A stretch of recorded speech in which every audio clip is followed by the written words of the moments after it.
The Machinists Union's favorite charity, Guide Dogs of America, merged with tender-loving canines in 2020 and is now able to serve so many more people, including veterans and individuals with autism. The organization's biggest fundraiser of the year is coming up in mid-November, and Russ Gitlin joins us from California to give us a preview of this important event. Thanks for taking the time, Russ. Hey, how are you? Well, for those of who are just joining us and just learning about Guide Dogs of America, what is the cost to raise the puppies, train them, and train the students? They're about $60,000 from the time they're bred to the time that they actually the students go through the school, and all the follow up, 60 to $70,000. That's a lot of money. Well, this fundraiser is the biggest fundraiser of the year for you. What is the theme this year?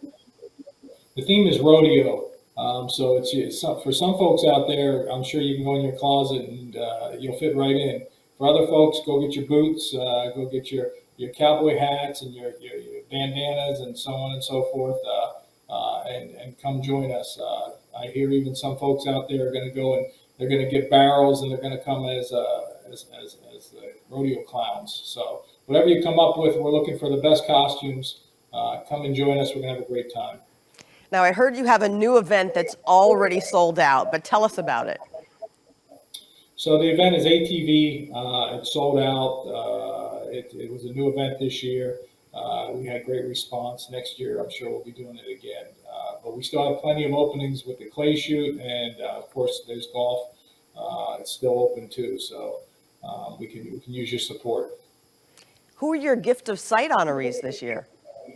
Yeah, so this year, this little guy. I have to give this little guy back, but everybody say hi. This is the future guide dog or service dog coming along pretty good. It's a little pup here. Aww. It's gonna say goodbye. So I think I reached the limit with him. So, he's adorable. Say goodbye. Say goodbye. Bye-bye. So this year,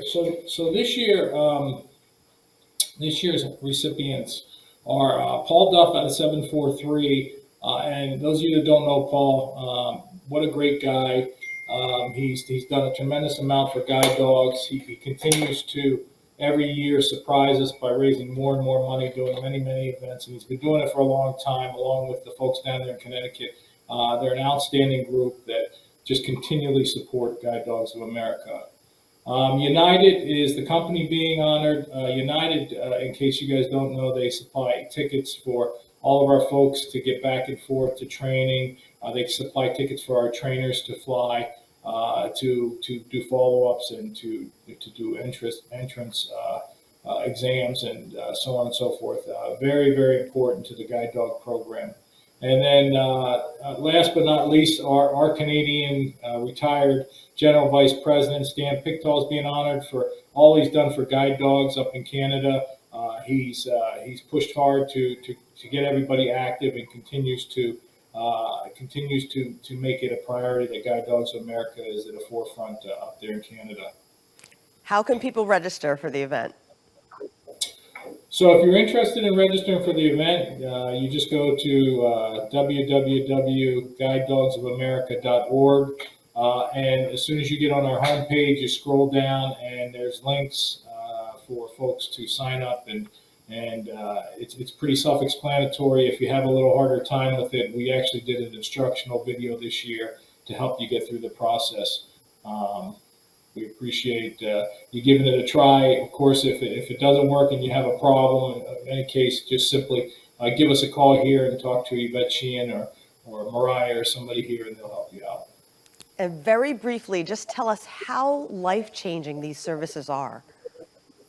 You know, if you see a guide dog working in the field and you see somebody with a guide dog, you would be amazed at what they can do. They can do things like they first of all, they guide, and what that means in a lot of cases is, you have your eyes to work with, and they don't have that. So this guide dog is their eyes, and this guide dog is moving them through crowds, getting them to the bathroom, getting them back to where they got to be safely, and they couldn't do these things without that. An example I gave was I was at dinner with a young lady, Madeline Babcock, and She got up from the table with the guide dog and she went down the flight of stairs to the bathroom through a crowded restaurant, came back up, and I had said to her father, I said, "That's absolutely amazing." I says, "Even I still get amazed at this stuff." And he said, "Well," he says, I said, "What did you do in order for that dog to know where the bathroom was?" He says, "When I came in 5 minutes earlier, and I showed the dog where the bathroom was. I showed it an exit, and that's all you got to do. And from there, that dog knows if you say exit, knows how to get out. If you say bathroom, knows how to get to the bathroom." On the autism side, we continually see the benefits of placing service dogs with children with autism. It really brings them out of their shell. It creates a situation where, instead of being introverted, they have a way to communicate with the world. And we're just finding fantastic results in the way that they are able to take a child with autism and give them a whole new world. On the side of the PTSD, the Wounded Warrior program, I could talk on and on about all of it, but that program, near and dear to my heart. I had a guy come here. He was on 8 medications, and when he left, he said he was on 2.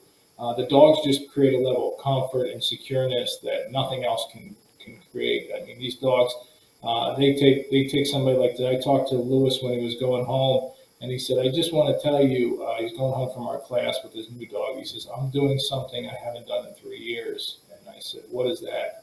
And he said, "I called my brother and said, let's go to lunch."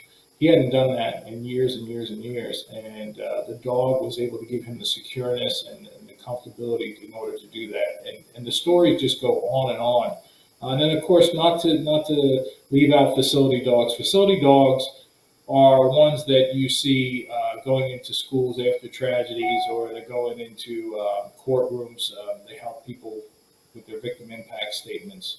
But one lady came here, and she was a social worker, and she talked about what a difference it's been while she didn't have a dog to when she did have a dog, and bringing children in to social services, and what the dog does for those children to calm them down and get it that they can work with them and get them situated the right way. Well, thanks so much for joining us, Russ. We really appreciate it. Can I just take 1 second of your time? Sure. I'd like to address the IM and just say, look, we were founded by the IM. Those of you who don't know, in 1948, a gentleman named Joseph Jones went to his union and complained about the fact that he had got denied a guide dog. He was blind. He got denied a guide dog. And the executive council said, look, we don't know a lot about guide dogs, but we'll tell you this: if you can create a school, we will fund it. And you guys have been just a major part of that, funding this school since 1948. You should be proud of yourselves. We got a 7-acre campus out here. It's beautifully redone. We invite you guys out. But I just got to say, the IM, without the machinist support, we wouldn't be what we are today. And you just continue to produce. And I just want to tell you, thank you, and keep doing what you're doing. Well, you are welcome. It is such a great cause, and we wish you much luck on November 18th. Thank you. That was Russ Gitlin, president of Guide Dogs of America, which merged with Tender Loving Canines almost 2 years ago. So mark your calendars for November 18th to the 20th in Las Vegas, and visit guidedogsofamerica.org for more information and to register for this life-changing event.